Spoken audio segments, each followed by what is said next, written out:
शांति। आज 30 सितंबर 2020 बाबा के महावाक्य है, मीठे बच्चे, सबसे पहले यही ख्याल करो कि मुझ आत्मा पर जो कट चढ़ी हुई है वह कैसे उतरे। सुई पर जब तक कट यानी जंग होगी तब तक चुंबक खींच नहीं सकता। प्रश्न है, पुरुषोत्तम संगम युग पर तुम्हें पुरुषोत्तम बनने के लिए कौन सा पुरुषार्थ करना है? उत्तर है, कर्मातीत बनने का। कोई भी कर्म संबंधों की तरफ बुद्धि न जाए, अर्थात कर्म बंधन अपनी तरफ न खींचे। सारा कनेक्शन एक बाप से रहे, कोई से भी दिल लगी हुई ना हो, ऐसा पुरुषार्थ करो। झरमुई झगमुई में अपना टाइम वेस्ट मत करो, याद में रहने का अभ्यास करो। गीत है,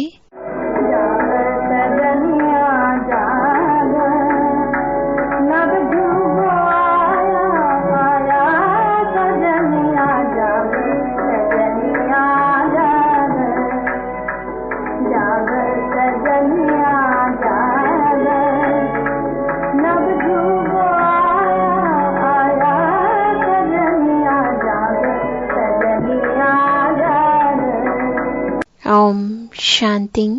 रूहानी बच्चों यानी आत्माओं ने शरीर द्वारा गीत सुना, क्योंकि बाप अभी बच्चों को आत्म अभिमानी बना रहे हैं। तुमको आत्मा का भी ज्ञान मिलता है।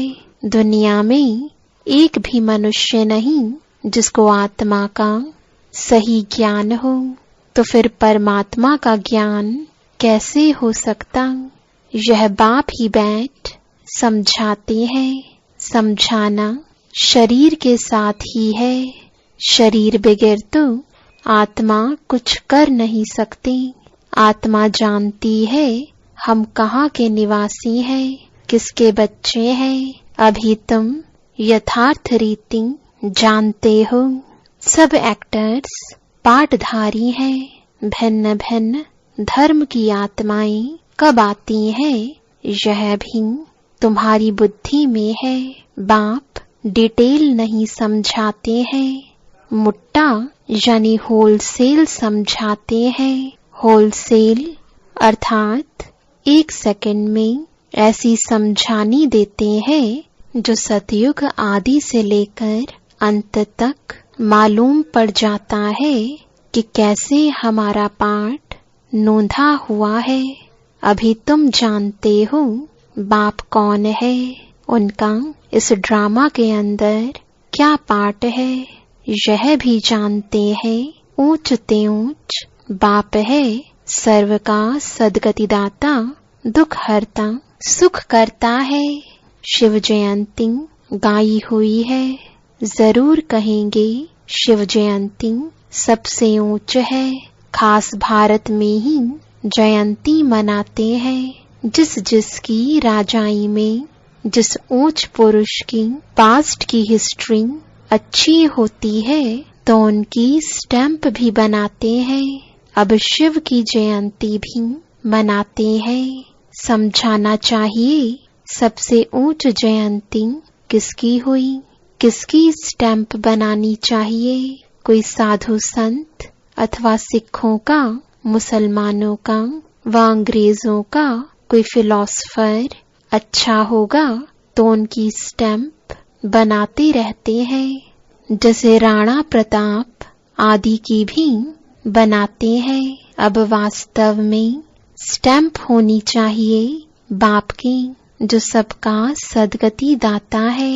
इस समय बाप न आए तो सदगति कैसे हो, क्योंकि सब रौरव नरक में गोता खा रहे हैं। सबसे ऊंच ते ऊंच है शिव बाबा पतित पावन। मंदिर भी शिव के बहुत ऊंचे स्थान पर बनाते हैं, क्योंकि ऊंच ते ऊंच है ना।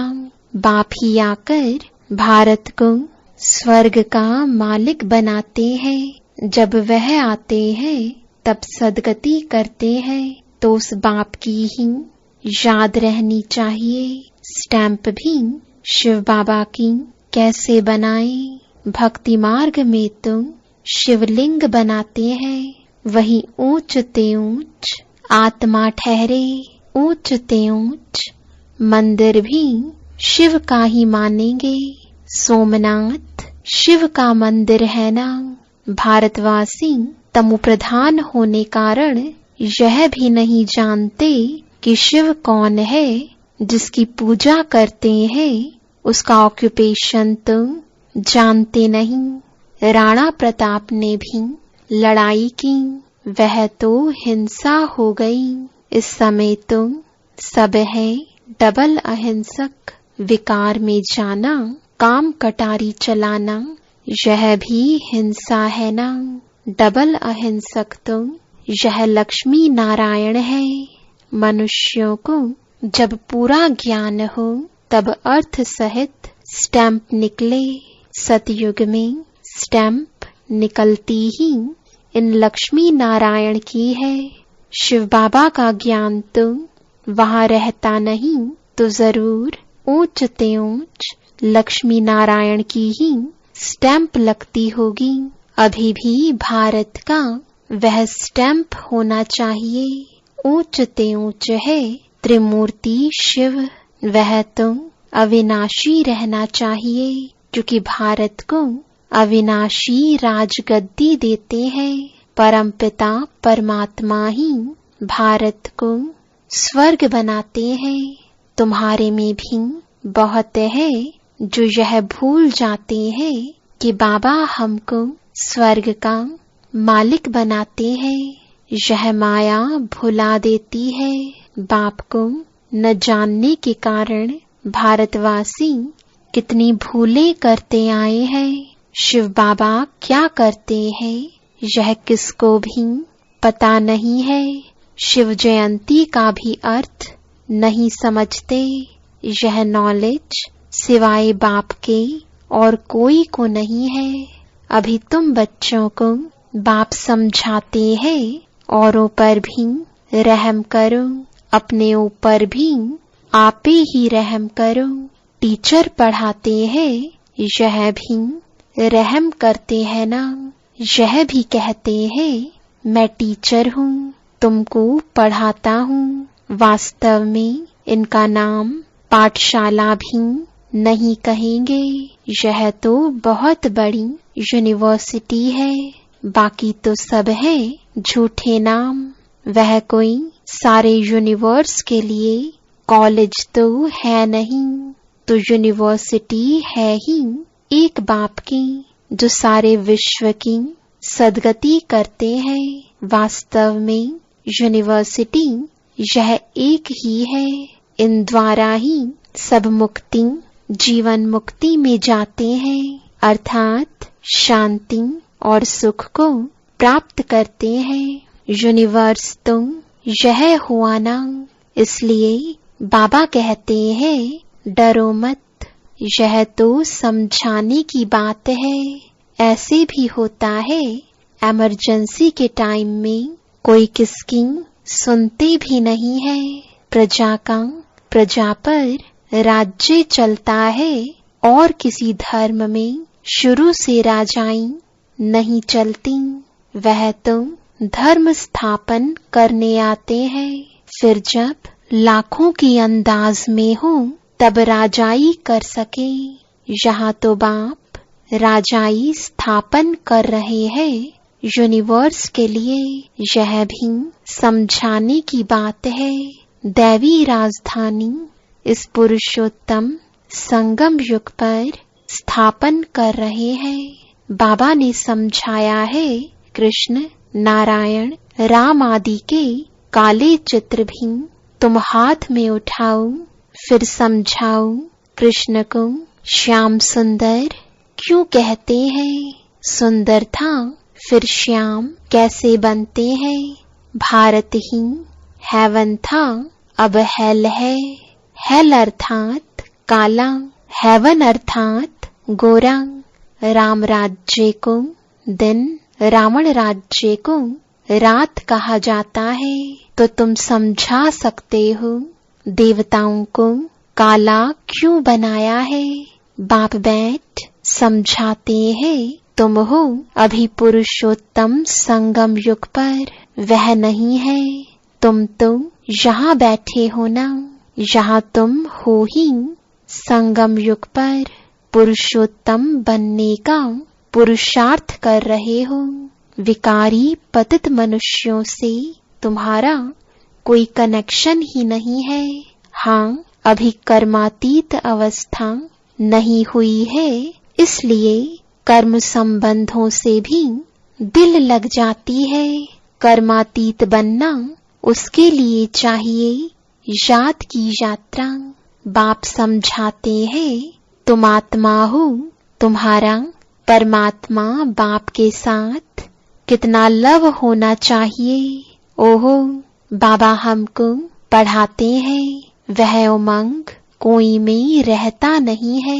माया घड़ी घड़ी देह अभिमान में ला देती है, जबकि समझते हो शिव बाबा हम आत्माओं से बात कर रहे हैं, तो वह कशिश, वह खुशी रहनी चाहिए ना। जिस सुई पर जरा भी जंग नहीं होगी, वह चुंबक के आगे तुम रखेंगे तो फट से चटक जाएगी। थोड़ी भी कट होगी तो चटकेगी नहीं, कशिश नहीं होगी। जहां से नहीं होगी फिर उस तरफ से चुंबक खींचेंगे। बच्चों में कशिश तब होगी जब याद की यात्रा पर होंगे। कट होगी तो खींच नहीं सकेंगे। हर एक समझ सकते हैं हमारी सुई बिल्कुल पवित्र हो जाएगी तो कशिश भी होगी। कशिश नहीं होती है क्योंकि कट चढ़ी हुई है। तुम बहुत याद में रहते हो तो विकर्म भस्म होते हैं। अच्छा, फिर अगर कोई पाप करते तो वह 100 गुना दंड हो जाता है। कट चढ़ जाती है, याद नहीं कर सकते। अपने को आत्मा समझ बाप को याद करो। याद भूलने से कट चढ़ जाती है तो वह कशिश लव नहीं रहता। कट उतरी हुई होगी तो लव होगा, खुशी भी रहेगी, चेहरा खुशनुमा रहेगा।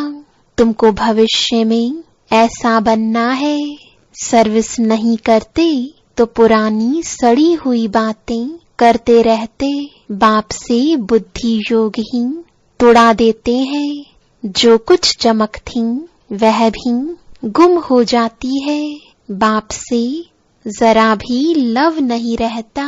लव उनका रहेगा जो अच्छी रीति बाप को याद करते होंगे।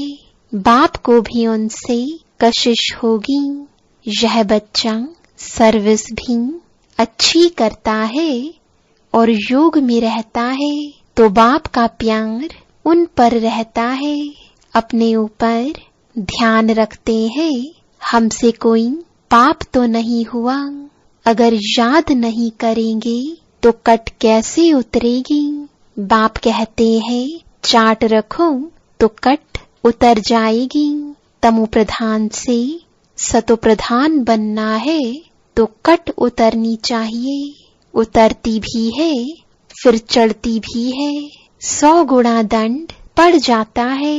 बाप को याद नहीं करते हैं तो कुछ न कुछ पाप कर लेते हैं। बाप कहते हैं कट उतरने बगैर तुम मेरे पास आ नहीं सकेंगे, नहीं तुम फिर सजा खानी पड़ेगी। मोचरा भी मिलता, पद भी भ्रष्ट हो जाता। बाकी बाप से वर्षा क्या मिला। ऐसा कर्म नहीं करना चाहिए जो और ही कट चढ़ जाए। पहले तुम अपनी कट उतारने का ख्याल रखो।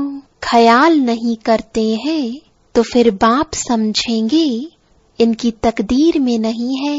क्वालिफिकेशन चाहिए, अच्छे कैरेक्टर्स चाहिए। लक्ष्मी नारायण के कैरेक्टर तो गाए हुए हैं। इस समय के मनुष्य उन्हों के आगे अपना कैरेक्टर वर्णन करते हैं।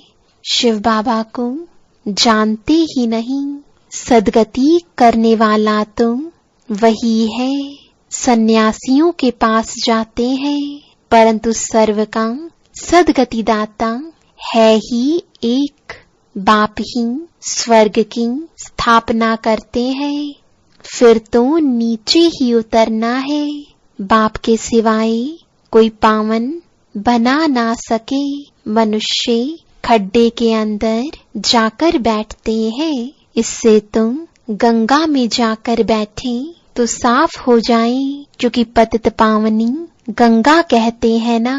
मनुष्य शांति चाहते हैं तो वह जब घर जाएंगे तब पाठ पूरा होगा। हम आत्माओं का घर है ही निर्वाण धाम। यहाँ शांति कहाँ से आई? तपस्या करते हैं, वह भी कर्म करते हैं ना, करके शांत में बैठ जाएंगे। शिव बाबा को तुम जानते ही नहीं। वह सब है भक्ति मार्ग, पुरुषोत्तम संगम युग एक ही है। जबकि बाप आते हैं, आत्मा स्वच्छ बन मुक्ति जीवन मुक्ति में चली जाती है। जो मेहनत करेंगे वह राज्य करेंगे, बाकी जो मेहनत नहीं करेंगे वह सजाएं खाएंगे। शुरू में साक्षात्कार कराया था सजाओं का, फिर पिछाड़ी में भी साक्षात्कार होगा। देखेंगे हम श्रीमत पर न चले तब यह हाल हुआ है। बच्चों को कल्याणकारी बनना है, बाप और रचना का परिचय देना है। जैसे सुई को मिट्टी के तेल में डालने से कट उतर जाती है, वैसे बाप की याद में रहने से भी कट उतरती है। नहीं तो वह कशिश, वह लव बाप में नहीं रहता है। लव सारा चला जाता है मित्र संबंधियों आदि में। मित्र संबंधियों के पास जाकर रहते हैं। कहाँ वह जंक खाया हुआ संग और कहाँ यह संग। जंक खाई हुई चीज के संग में उनको भी कट चढ़ जाएगी। कट उतारने के लिए ही बाप आते हैं, याद से ही पावन बनेंगे। आधा कल्प से बड़ी जोर से कट चढ़ी हुई है। अब बाप चुंबक कहते हैं, मुझे याद करो। बुद्धि का योग जितना मेरे साथ होगा उतनी कट उतरेगी। नई दुनिया तो बननी ही है। सतयुग में पहले बहुत छोटा सा झाड़ होता है देवी देवताओं का, फिर वृद्धि को पाते हैं। यहाँ से ही तुम्हारे पास आकर पुरुषार्थ करते रहते हैं। ऊपर से कोई नहीं आते हैं, जैसे और धर्म वालों के ऊपर से आते हैं। यहाँ तुम्हारी राजधानी तैयार हो रही है। सारा मदार पढ़ाई पर है, बाप की श्रीमत पर चलने पर है। बुद्धि योग बाहर जाता रहता है तो भी कट लग जाती है। यहाँ आते हैं तो सब हिसाब किताब चुकतो कर जीते जी सब कुछ खत्म करके आते हैं। सन्यासी भी सन्यास करते हैं तो भी कितने समय तक सब याद आता रहता है। तुम बच्चे जानते हो, अभी हमको सत का संग मिलता है। हम अपने बाप की ही याद में रहते हैं। मित्र संबंधियों आदि को जानते तो है ना। गृहस्थ व्यवहार में रहते, कर्म करते, बाप को याद करते हैं। पवित्र बनना है, औरों को भी सिखाना है। फिर तकदीर में होगा तो चल पड़ेंगे। ब्राह्मण कुल का ही नहीं होगा तो देवता कुल में कैसे आएगा। बहुत सहज पॉइंट्स दी जाती है, जो झट किसकी बुद्धि में बैठ जाए। विनाश काले विपरीत बुद्धि वाला चित्र भी क्लियर है। अब वह सॉवरेंटी तो है नहीं, दैवी सॉवरेंटी थी जिसको स्वर्ग कहा जाता था। अभी तो पंचायती राज्य है। समझाने में कोई हर्जा नहीं है, परंतु कट निकली हुई हो तो कोई को तीर लगे। पहले कट निकालने की कोशिश करनी चाहिए। अपना कैरेक्टर देखना है। रात दिन हम क्या करते हैं, किचन में भी भोजन बनाते, रोटी पकाते, जितना हो सके याद में रहो। घूमने जाते हो तो भी याद में। बाप सबकी अवस्था को तो जानते हैं ना। झरमुई झगमुई करते हैं तो फिर कट और ही चढ़ जाती है। पर चिंतन की कोई बात नहीं सुनो।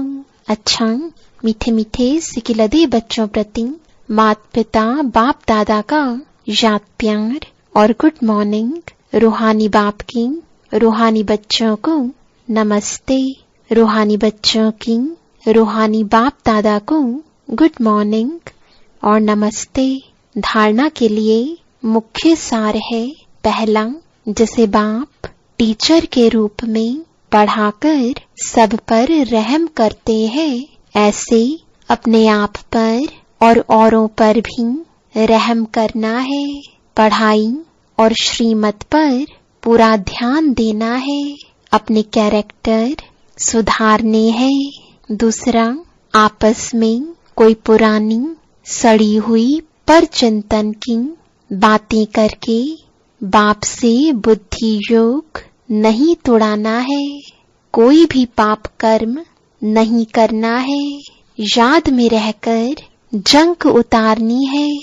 वरदान है सर्व शक्तियों को ऑर्डर प्रमाण अपना सहयोगी बनाने वाले प्रकृति जीत भव। सबसे बड़े ते बड़ी दासी प्रकृति है। जो बच्चे प्रकृति जीत बनने का वरदान प्राप्त कर लेते हैं, उनके ऑर्डर प्रमाण सर्व शक्तियां और प्रकृति रूपी दासी कार्य करती है, अर्थात समय पर सहयोग देती है।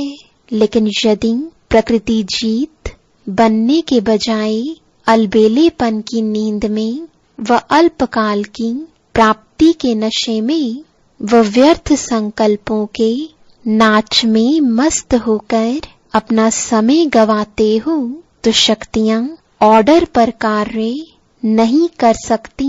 इसलिए चेक करो कि पहले मुख्य संकल्प शक्ति, निर्णय शक्ति और संस्कार की शक्ति तीनों ही ऑर्डर में है। स्लोगन है, बाप दादा के गुण गाते रहो तो स्वयं भी गुणमूर्त बन जाएंगे। ओम शांति।